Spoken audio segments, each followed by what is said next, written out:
In 2024, Burkina Faso finds itself at a critical juncture.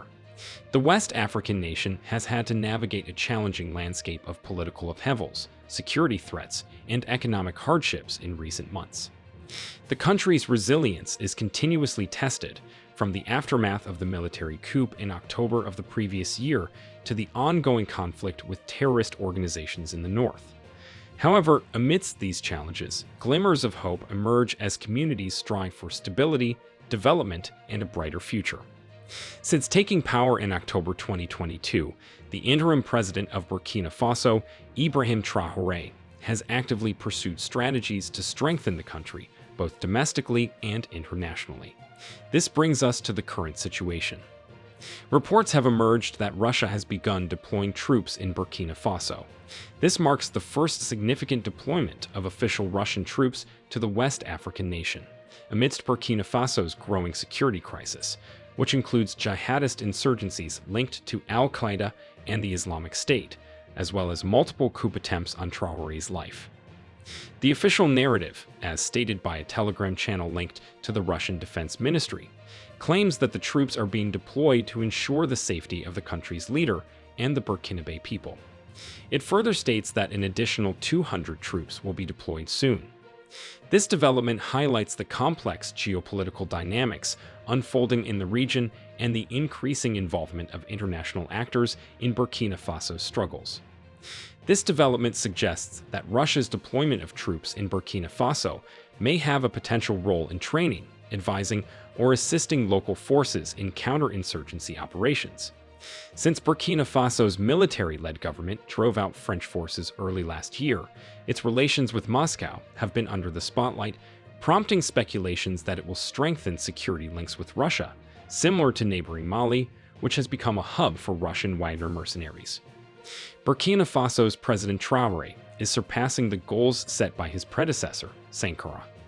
By forming relationships with nations that Western powers view as rivals, he is confronting and challenging the West. Traore has become known as an audacious leader in Africa, thanks to this bold strategy. Traore's new tactic is not only very clever, but also quite successful. Instead of directly challenging Western powers without any support, Traore has chosen to align himself with powerful friends. This not only makes him and his government seemingly untouchable, but also sends a clear message that Burkina Faso will ally with countries regardless of the West's opinion of them. The deployment of Russian troops will likely heighten Western worries about Russia's growing influence in the Sahel region of Africa, where a series of military coups in Mali, Niger, and Burkina Faso have brought Moscow-aligned governments to power. This has transformed the protracted regional battle with rebels associated with Daesh and al-Qaeda. It is worth noting that after nearly 32 years without a diplomatic presence in Burkina Faso, Russia announced in December that it was reopening its embassy in Ouagadougou. The reopening of the Russian embassy will help increase coordination in terms of foreign policy and consolidate the relations of friendship and cooperation between Russia and Burkina Faso. In October, the two countries signed a deal for Russia to build a nuclear power plant in Burkina Faso, which is expected to boost the country's energy supply. This is significant given that less than 25% of Burkina Faso's population currently has access to electricity. Moreover, in a dramatic and far-reaching move in December, Burkina Faso's president, Captain Ibrahim Traore, announced the expulsion of all foreign mining companies operating in the country. This included the Russian gold mining company Nord Gold. Traore's decision was a calculated move to reclaim control over the country's abundant gold resources and ensure that the benefits of these resources accrue to the Burkinabe citizens rather than foreign corporations. This sentiment is in line with the position of other African leaders who have expressed concerns about Western corporations exploiting their natural resources while leaving their countries in a state of desperation and poverty. Traore's bold actions have solidified his reputation as an audacious leader in Africa who is willing to challenge the status quo and confront the West. Furthermore, in early September 2023, a Russian delegation led by the Deputy Minister of Defense, Yunusbek Yevgorov, visited Ouagadougou to discuss issues of development and military cooperation with President Traore. This visit underscores the deepening ties between Burkina Faso and Russia, as the two countries explore ways to collaborate in various areas, including the security and economic spheres. Overall, these developments suggest that Burkina Faso is actively reshaping its international alliances and asserting its sovereignty, with Russia emerging as a key partner in this process. Following the meeting, Yunus Bekiyevkarov sent training for Burkina cadets, officers, and pilots in Russia, as well as economic and nuclear energy assistance, where part of the discussions held. The visit of the Russian delegation showed how Moscow was seeking to strengthen its influence in Africa after the death of wider chief Yevgeny Prigozhin, who through the mercenary group established a network of interests across several countries and beyond. Traore is looking at every possible means to strengthen his country. It's no news again that Burkina Faso, Mali, and Niger established a mutual defense pact known as the Alliance of Sahel States. The alliance was set up to help counter possible threats of armed rebellion or external aggression.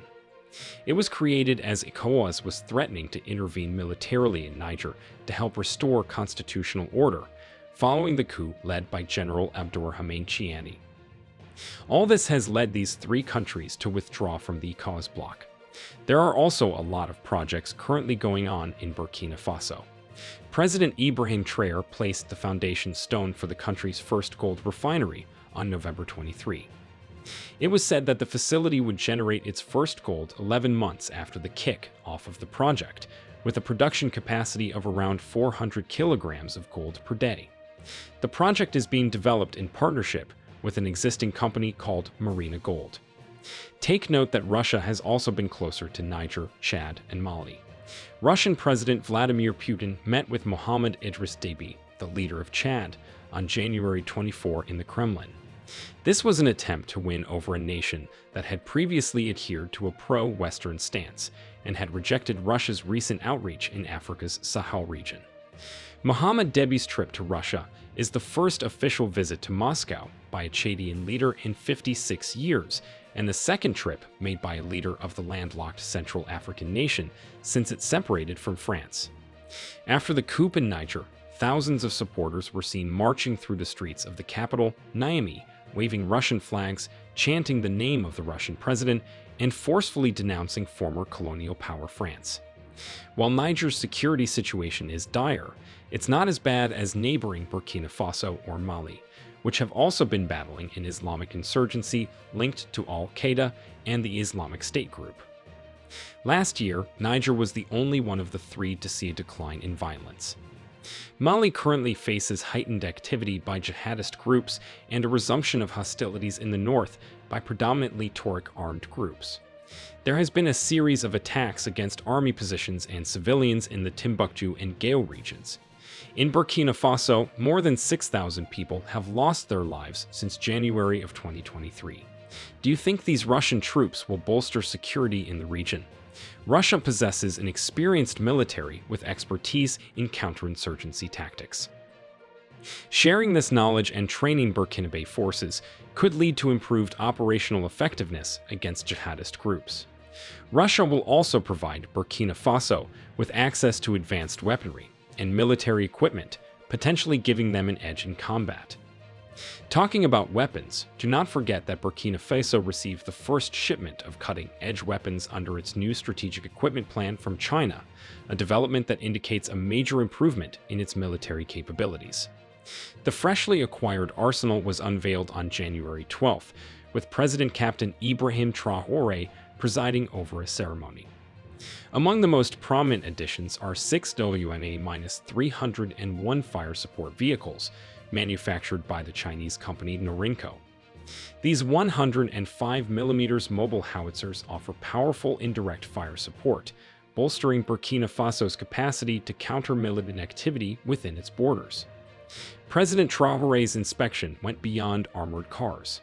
He also looked through shipping containers filled to the brim with various weapons and ammunition.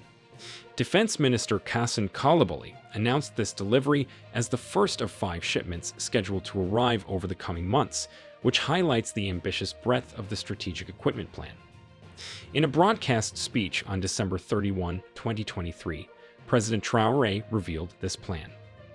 At the time, he promised to reveal details gradually over the year. One concrete initiative revealed within the plan was the formation of the Special Rapid Intervention Brigade. This elite unit will be assembled by merging existing rapid intervention battalions with the Special Forces Group to reclaim territory currently held by militant groups operating within Burkina Faso's borders.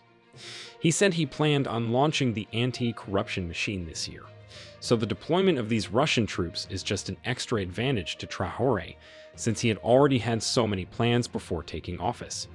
President Traore has not only taken bold steps to reclaim Burkina Faso's natural resources, but he has also called on the Burkinabe people to actively participate in community development initiatives, particularly in the areas of urban and rural sanitation.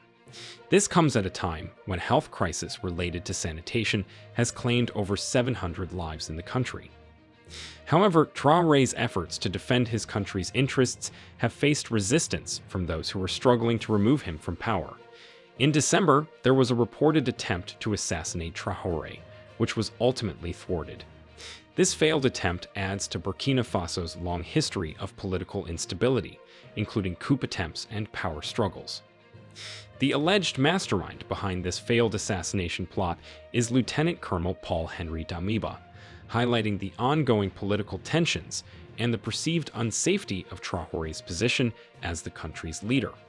This instability has created opportunities for various actors to try to capitalize on the perceived vulnerabilities. Despite these challenges, Traore enjoys widespread support and admiration from many Africans who have placed their hopes in his leadership. In a move that has caused concern in the already volatile Sahel region, Russia has deployed troops to Burkina Faso, ostensibly for security purposes. While some see the potential benefits of Russia's military hardware and experience in supporting Burkina Faso's security forces against jihadist insurgencies, there are also risks that must be carefully considered. The political and security implications of this Russian intervention in Burkina Faso will undoubtedly continue to unfold in the coming months and years.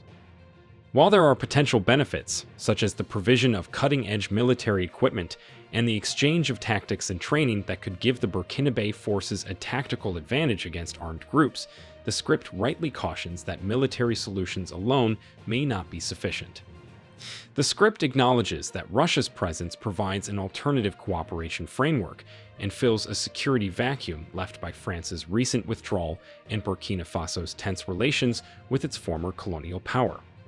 However, it also highlights the need to balance optimism with prudence, as the root causes of the Sahelian conflict are deeply rooted in social and economic issues.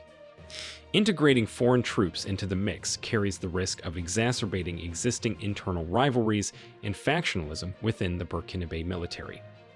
Additionally, the script warns that tensions with Western nations, especially France, may worsen as a result of Russia's expanding influence in the region, potentially turning the Sahel into a proxy battleground for geopolitical interests with disastrous consequences for regional stability.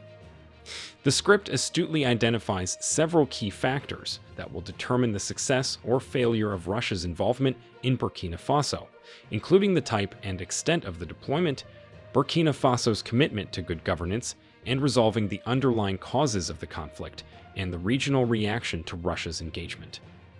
Ultimately, the script acknowledges the uncertainty surrounding the situation and poses the question of whether the Russian troops will be able to effectively stop the ongoing insurgency problems in the country.